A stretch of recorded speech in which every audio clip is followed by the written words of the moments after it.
नमस्कार, देवभूमि दिन भर में आप सभी का स्वागत है और मैं हूं आपके साथ कृतिका। बुलेटिन की शुरुआत करते हैं। उत्तराखंड सरकार का कल से विधानसभा सत्र शुरू होने जा रहा है और सदन में राज्यपाल गुरमीत सिंह का सबसे पहले अभिभाषण होगा।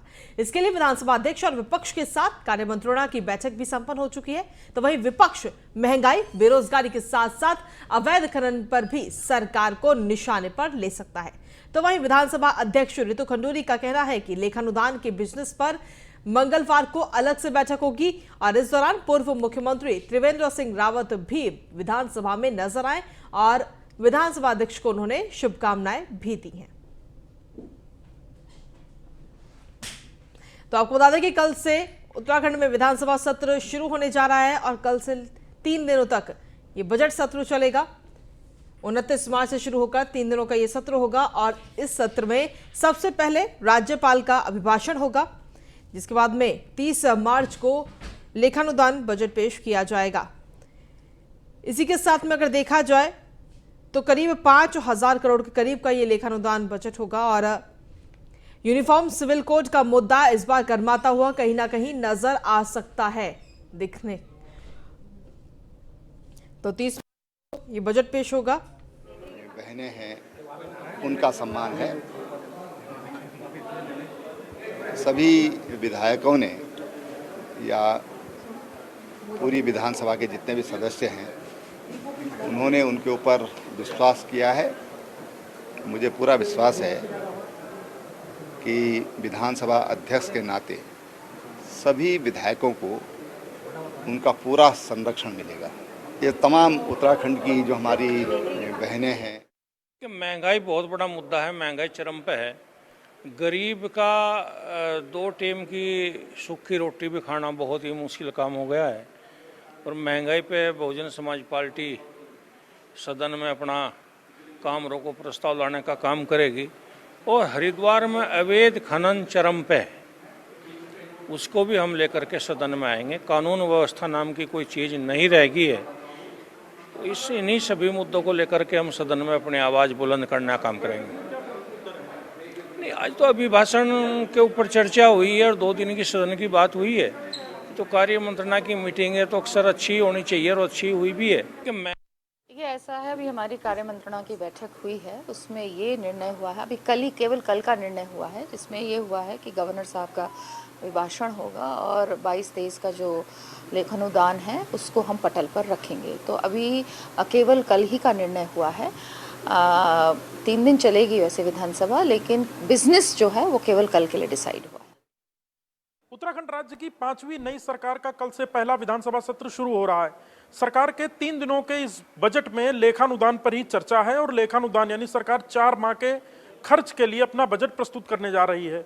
3 दिनों के इस विधानसभा सत्र में जो कल का एजेंडा है, सरकार ने बिजनेस तय किया है, उसमें राज्यपाल का भाषण होना है और इस भाषण को लेकर विधानमंडल दल की बैठक शुरू हो चुकी है। इस बार की विधानसभा में कुछ बातें महत्वपूर्ण भी हैं। महिला अध्यक्ष विधानसभा के रूप में मिली हैं, तो विपक्ष में कांग्रेस की संख्या 11 से बढ़कर 19 हुई है। इसी प्रकार 2 सीटें बसपा के खाते में भी गई हैं।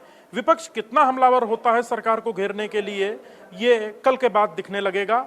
हालांकि इस सत्र में एक महत्वपूर्ण बात यह भी है कि सरकार 4 माह के लिए जो करीब 21,000 करोड़ रुपए का अपना लेखानुदान ला रही है, इसके बाद मई अंत तक अथवा जून के पहले सप्ताह में वो अपना मानसून में बजट सत्र भी लेकर आएगी। हमारा सहयोगी राजन बड़ोला के साथ सुदीप जैन, न्यूज़ 1 इंडिया, देहरादून, उत्तराखंड।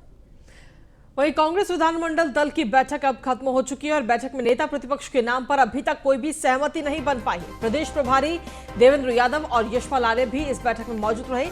प्रीतम सिंह, यशपाल आर्य और हरीश धामी रेस में सबसे आगे हैं। हालांकि देखना होगा कि नेता प्रतिपक्ष में किसके नाम पर मोहर लगती है, लेकिन कई दिन बीत जाने के बाद भी अभी तक कांग्रेस की तरफ से नेता प्रतिपक्ष के नाम पर मोहर नहीं लग सकी है और इसी पर मोहर लगाने के लिए आज ये बैठक रखी गई, लेकिन इस बैठक में भी किसी भी नाम पर सहमति नहीं बनी है। हालांकि जो नाम इस वक्त चल रहे नेता प्रतिपक्ष के रूप में, उसमें प्रीतम सिंह, यशपाल आर्य और हरीश धामी का नाम सबसे आगे चल रहा है। हालांकि देखना होगा कि कांग्रेस की तरफ से किसको नेता प्रतिपक्ष बनाया जाता है। आपको बता दें कि प्रदेश प्रभारी देवेंद्र यादव और यशपाल आर्य भी इस अहम बैठक में मौजूद रहे, लेकिन जिसकी उम्मीद की जा रही थी कि नेता प्रतिपक्ष के नाम पर मोहर लग जाएगी, अभी तक ये मोहर नहीं लग पाई है।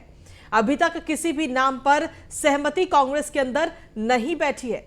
कांग्रेस विधानमंडल दल की बैठक खत्म हो चुकी है और अभी तक नेता प्रतिपक्ष के नाम पर मोहर नहीं लगी है। तो आपको बता दें कि कांग्रेस विधानमंडल दल की बैठक इस वक्त खत्म हो चुकी है। 10 तारीख को नतीजे आए थे और नतीजों के बाद में अभी तक कांग्रेस की तरफ से नेता प्रतिपक्ष कौन होगा इसके नाम पर सस्पेंस बना हुआ है, क्योंकि किसी भी नाम पर अभी तक सहमति पूरी तरीके से नहीं बन पाई है। और इसी पर अधिक जानकारी देने के लिए हमारे संवाददाता संदीप नेगी हमारे साथ जुड़ गए। सीधा उनका रुख करते हैं। संदीप, काफी दिन हो चुके हैं लेकिन अभी तक देखा जाए तो कांग्रेस के अंदर किसी भी एक नाम पर सहमति नहीं बन रही और उम्मीद की जा रही थी कि अब जो बैठक चल रही थी उस बैठक में किसी भी एक नाम पर मोहर लगा दी जाएगी, लेकिन वो बैठक भी बेकार ही हुई। एक तरह से देखा जाए तो किसी भी नाम पर सहमति अभी तक नहीं बन पाई है। क्या कुछ ताजा जानकारी है आपके पास में? जी बिल्कुल, देखिए अभी तक कांग्रेस में नेता प्रतिपक्ष के नाम पर अभी तक कोई सहमति नहीं बन पाई है, क्योंकि 1 घंटे की जो विधानमंडल दल की जो बैठक भी हुई थी उसमें भी अभी तक ऐसा कोई नाम सामने नहीं आ पाया है कि जिस पर कि पूरी रूप से मुहर लग पाए। हालांकि कल से विधानसभा का सत्र आहूत होना है, तो इसको लेकर कहीं ना कहीं जो नेता प्रतिपक्ष की जो कवायद है वो लगातार जारी है। और अभी भी अगर देखना जिस तरह से पूरी तरह से जो फैसला है वो सोनिया गांधी पर छोड़ दिया गया है कि वही नाम डिक्लेयर करेंगे। पूरी बात करने के लिए मेरे साथ पूर्व कैबिनेट मंत्री राजेंद्र भंडारी जी मौजूद हैं। आप बद्रीनाथ से विधायक भी हैं सर। 1 घंटे की पूरी विधानमंडल दल की बैठक हुई है, अभी तक कुछ निष्कर्ष नहीं निकल आ पाया है, क्योंकि कल से फिर सत्र भी शुरू होना है। ऐसे में क्या रहेगा अब तक? कांग्रेस विधानमंडल दल की बैठक हुई, लगभग सारे मेंबर उपस्थित रहे। सब लोगों ने सर्वसम्मति से ये निर्णय लिया कि एक लाइन का जो प्रस्ताव बनाया और ये निर्णय लिया गया कि आदरणीय सोनिया जी जो भी निर्णय लेंगी वो सबको मान्य होगा। और प्रस्ताव बनाए गए, सबके साइन कराए गए और सर्वसम्मति से प्रस्ताव हाईकमान को आदरणीय हमारी जो राष्ट्रीय अध्यक्ष है सोनिया जी को भेज दिया गया है। और बहुत जल्दी मुझे लगता है कल सदन शुरू होने से पहले नेता प्रतिपक्ष कांग्रेस को मिलेगा, इस प्रदेश को मिलेगा और विधिवत रूप से मिलेगा। और कहीं कोई किसी की आपस में कोई रंजिश का, कोई झगड़े का, कोई दोष का और कोई खेमेबाजी का कोई आखिरकार सबसे बड़ी कांग्रेस है।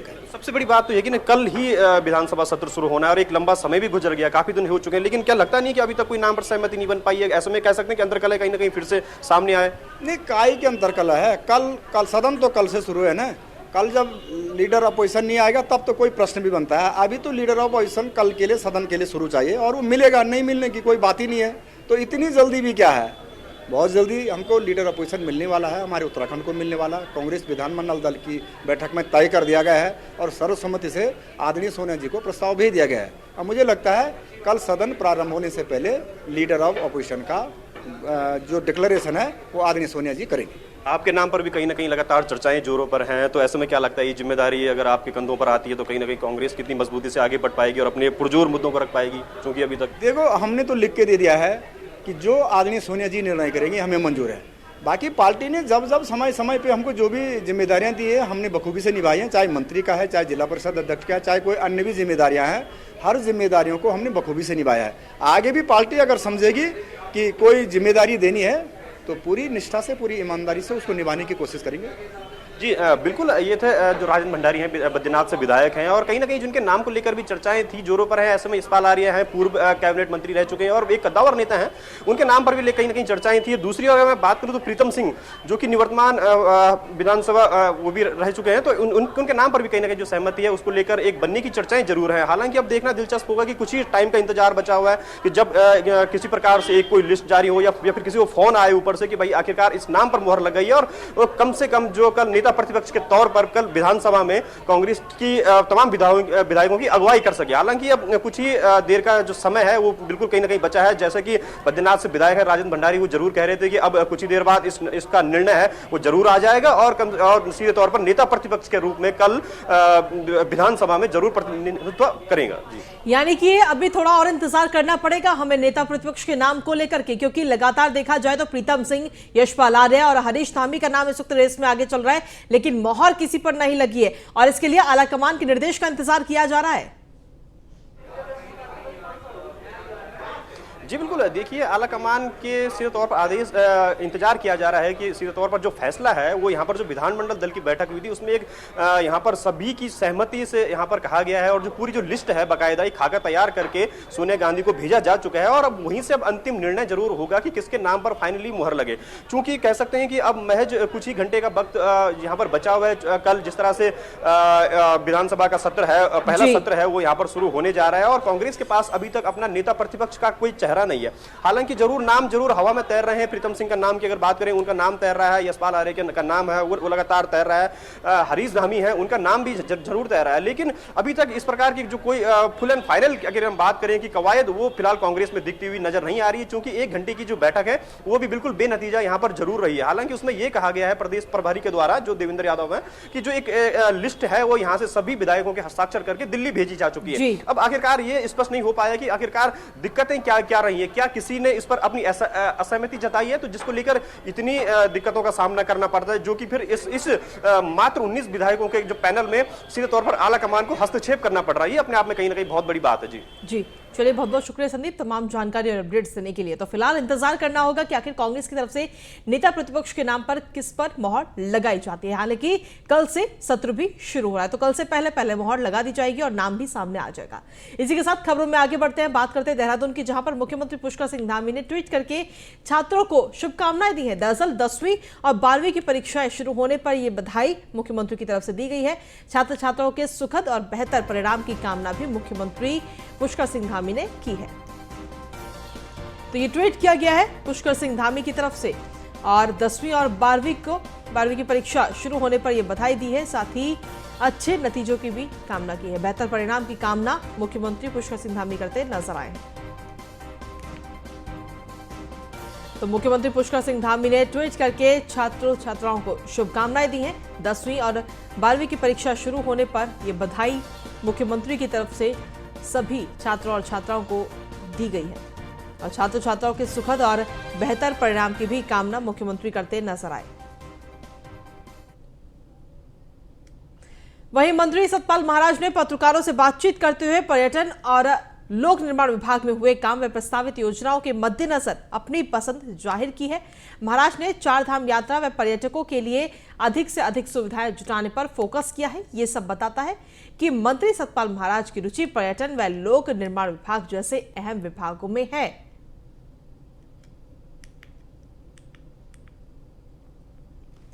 तो मंत्री सतपाल महाराज मीडिया से रूबरू हुए और विभाग से संबंधित योजनाओं पर चर्चा करते हुए सतपाल महाराज नजर आए।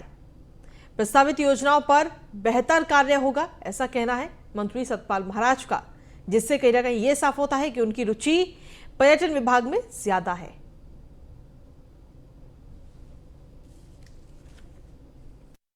कैबिनेट में मैंने माननीय मुख्यमंत्री जी से आग्रह किया कि भाई कम से कम मंत्री अपने सेक्रेटरी की कॉन्फिडेंशियल रिपोर्ट लिखे।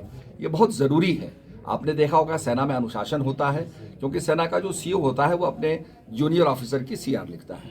यहाँ पर ये प्रक्रिया पहले थी, माननीय तिवारी जी के समय में थी, अब प्रक्रिया वो रोक दी गई, फिर इसको बहाल करना होगा। आपने देखा होगा जिला पंचायत अध्यक्ष जो है वो डीएम की सीआर लिखता था और मंत्री जो है वो सेक्रेटरी की सीआर लिखता था। बहुत ज़रूरी है ये, और मैं समझता हूँ अनुशासन लाने के लिए, और मैं समझता हूँ कि एफिशिएंसी को लाने के लिए बहुत आवश्यक है। कैबिनेट में मैंने वहीं धामी सरकार में सबसे युवा कैबिनेट मंत्री बने सौरभ बहुगुणा ने विधानसभा क्षेत्र में अपने कार्यालय का शुभारंभ किया है।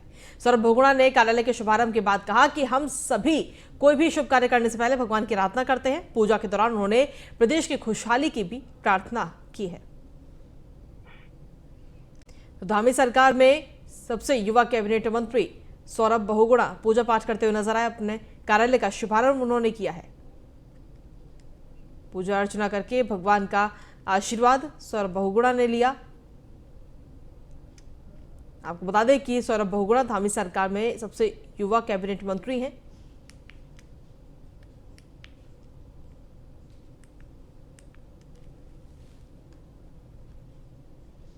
घर में जब भी कोई शुभ काम करने जाते हैं पहले अपने भगवान को, इष्ट देवों को याद किया जाता है और उसी परिप्रेक्ष्य में आज हमने पूजा की है यहाँ पर, अपने ऑफिस की करी है और भगवान से यही प्रार्थना करी है कि सद्बुद्धि रहे, काम करने की क्षमता रहे, इच्छा शक्ति हमारी अच्छी रहे और उत्तराखंड की सेवा कर रहे हैं। केंद्रीय नेतृत्व माननीय प्रधानमंत्री जी और हमारे माननीय पुष्कर सिंह धामी जी मुख्यमंत्री हैं, उन्होंने बहुत बड़ी जिम्मेदारी दी है कि 43 साल की उम्र में मुझे कैबिनेट में जगह मिली है, उत्तराखंड की सेवा करने का मौका मिला है। जो मेरे दादाजी ने प्रदेश की सेवा करी थी, मेरे पिताजी ने करी है, आज मुझको वो मौका मिला है।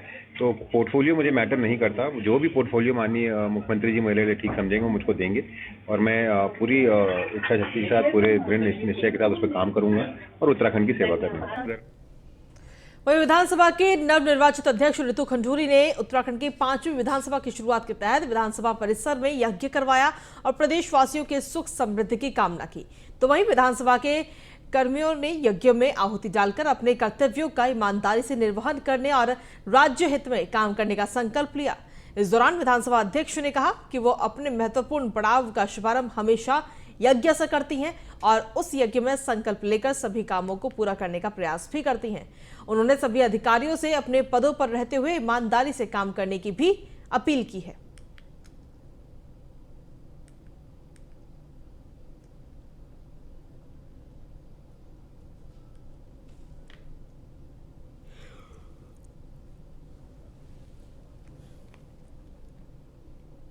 वहीं देहरादून में महंगाई को लेकर महिला कांग्रेस का सरकार के खिलाफ प्रदर्शन किया जा रहा है। दरअसल आपको बता दें कि आलू, प्याज और गैस सिलेंडर को स्कूटी में रखकर यह विरोध प्रदर्शन किया गया।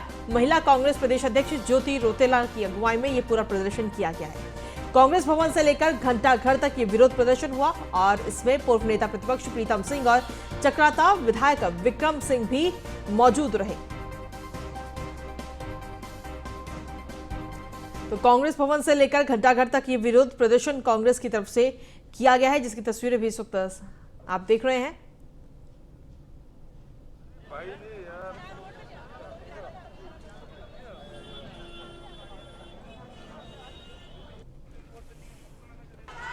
तो लगातार बढ़ती महंगाई को लेकर के ये विरोध प्रदर्शन किया गया है। कांग्रेस भवन से लेकर घंटाघर तक कांग्रेस की तरफ से ये विरोध प्रदर्शन किया गया है, जहां महंगाई को लेकर महिला कांग्रेस ने सरकार के खिलाफ ये प्रदर्शन किया है, जिसमें स्कूटी में आलू प्याज को लेकर के और साथ ही सिलेंडर के जो लगातार दाम बढ़ रहे हैं उसको लेकर ये विरोध प्रदर्शन किया गया है।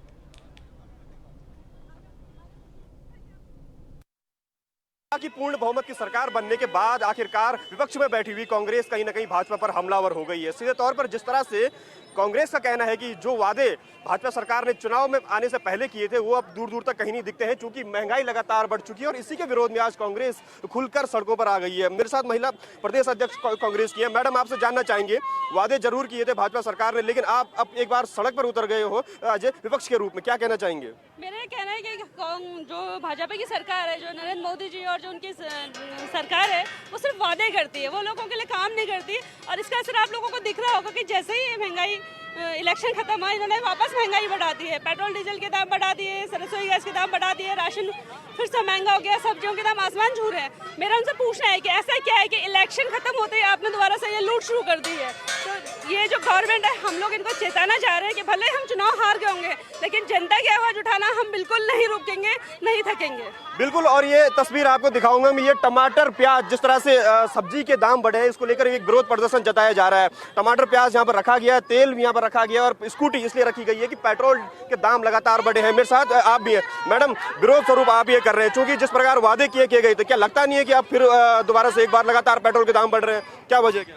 नहीं, बिल्कुल ठगने का काम किया है जनता को। 5 राज्यों में जब तक चुनाव थे तब तक आपने चुप्पी साधे रखी और अब धीरे धीरे आप प्रतिदिन जिस तरह से पेट्रोल डीजल के दाम बढ़ा रहे हैं और सबको पता है कि पेट्रोल डीजल के दाम बढ़ते हैं तो अन्य खाद्य सामग्री के दाम बढ़ने लाजमी है। ऐसे में कांग्रेस पार्टी संघर्ष का दूसरा नाम है। भले ही हमें विपक्ष में बैठाया हो जनता ने, लेकिन हम आवाज उठाना बंद नहीं करेंगे। बिल्कुल। तो सीधे तौर पर कांग्रेस का कहना है कि भले ही हमें विपक्ष में बिठा दिया गया हो, लेकिन जिस तरह से बीजेपी ने तमाम वादे किए थे कि सरकार अगर उनकी आती है तो महंगाई पूरी तरह से कंट्रोल की जाएगी, लेकिन विरोध स्वरूप कहीं ना कहीं कांग्रेस आज सड़कों पर उतर चुकी है। महिलाएं आप देख पा रहे हैं कि मेरे पीछे तमाम नारेबाजी कर रही हैं और सीधे तौर पर इनका कहना है कि जिस तरह से सरकार ने पेट्रोल डीजल और सब्जियों के दाम बढ़ाए हैं लगातार, उनको कहीं ना कहीं वापस जरूर लिया जाना चाहिए। वीडियो जर्नलिस्ट राजन बड़ोला के साथ Sandeep Negi, news on India, Dehradun. महंगाई के खिलाफ कांग्रेस लगातार सड़कों पर है, क्योंकि जिस तरह से बीजेपी ने वादा किया था कि लगातार अगर वो सत्ता में आते तो महंगाई पर जरूर लगाम लगेगा, ये कुल मिलाकर कांग्रेस का कहना है। और लिहाजा आज कांग्रेस का ये पहला प्रदर्शन है। मेरे साथ कई बार के मंत्री रह चुके और पूर्व नेता प्रतिपक्ष प्रीतम सिंह जी हैं। सर, कहीं ना कहीं आज विरोध स्वरूप आप सड़कों पर उतर गए हैं। जिस तरह से लगातार वादे किए गए थे कि सत्ता में आने के बाद कहीं ना कहीं कैबिनेट जो होगी उसमें अहम फैसले लिए जाएंगे, क्या कुछ कहना है आपका?